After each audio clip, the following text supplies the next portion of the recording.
All right, hello everyone. My name is Bill Tappert. Welcome to my shop.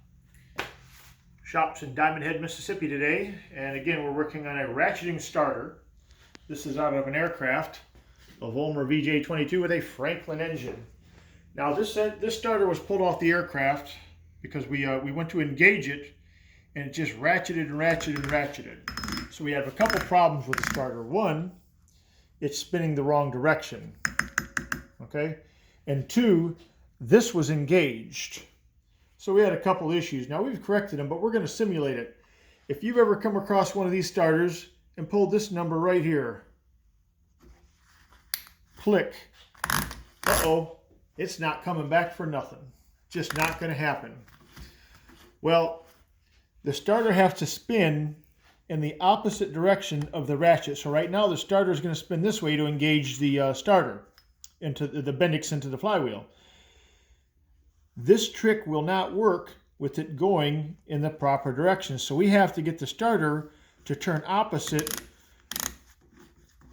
in order to pull this Bendix back. Other than that, we have to remove it. And I have another video on how to do all that also, but you don't have to go through all that. You want the starter to turn this way instead of this way. And if you look at that ratchet, this way engages, this way ratchets. And what that's for is once it starts up, the flywheel flings that real fast in the opposite direction. There's little buttons in there that the centrifugal force pulls away from and allows the Bendix to retract. Now it's designed that way so that the starter has a 100% chance of staying engaged into the flywheel and not kicking back for any particular reason. And if it does start up, you're not killing the starter by overspinning it. It just ratchets, throws the pins out, releases the Bendix. All right? So if you come over here, now this applies to marine starters, any other starters. If a starter really is kind of a generator, has magnets in it, you can take and remove the magnets and turn them backwards to turn the starter, get the starter to go in the other direction. This has got windings, so we can't do that. But a lot of people have boats, and you got a left hand and a right hand drive on the boat, and the engines might spin in opposite directions. You have to buy a counterclockwise or a clockwise starter. You can cheat with this.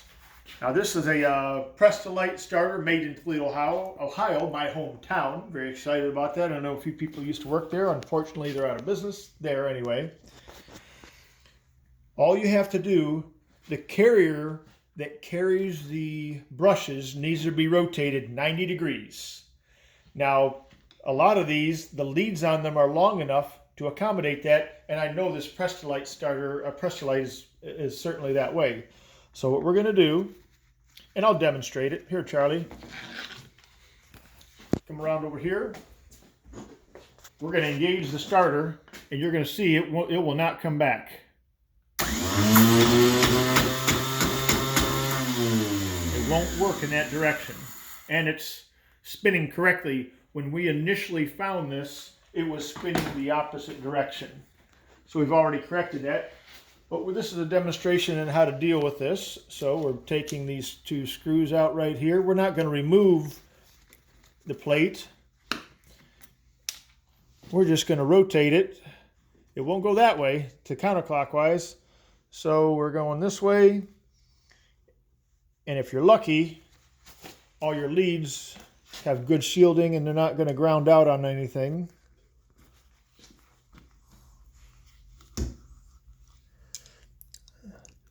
"90 degrees on your brushes will cause your starter to turn the other direction." Very cool information, especially if you got a couple of right-hand starters, you're a boat guy and you want to save yourself a little bit of money. All right, so now when we pull the trigger, come around here, Charlie, it's actually going to ratchet.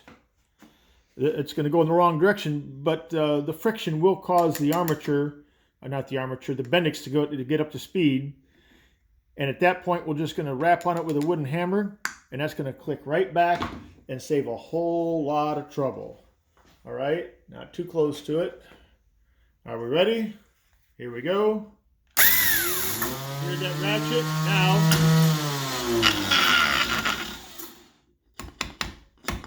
And there we go. It's released. The next thing is to come back here and get the starter going in the proper direction again. So we have to loosen those up.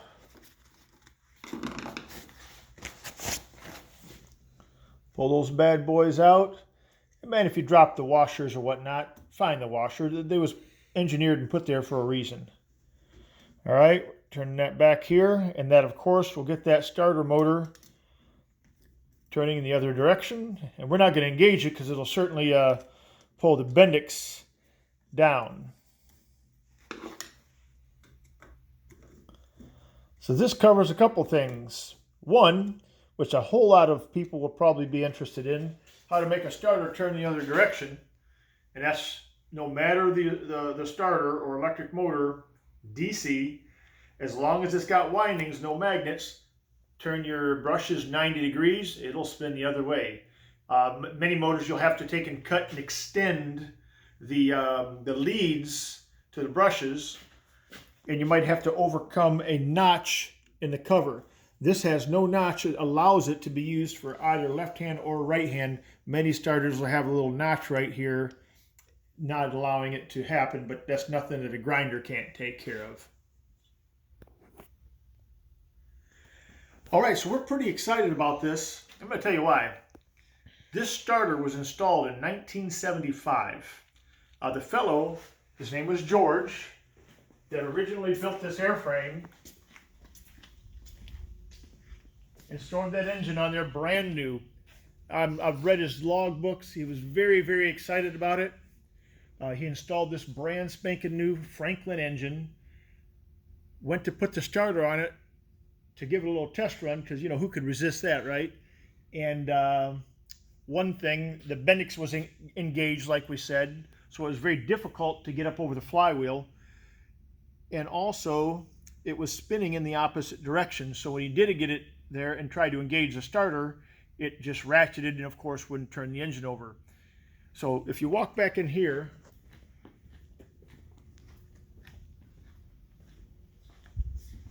the last entry in the engine build log for this was a letter, May 6, 1975, and it basically goes over how he was having issues with the starter.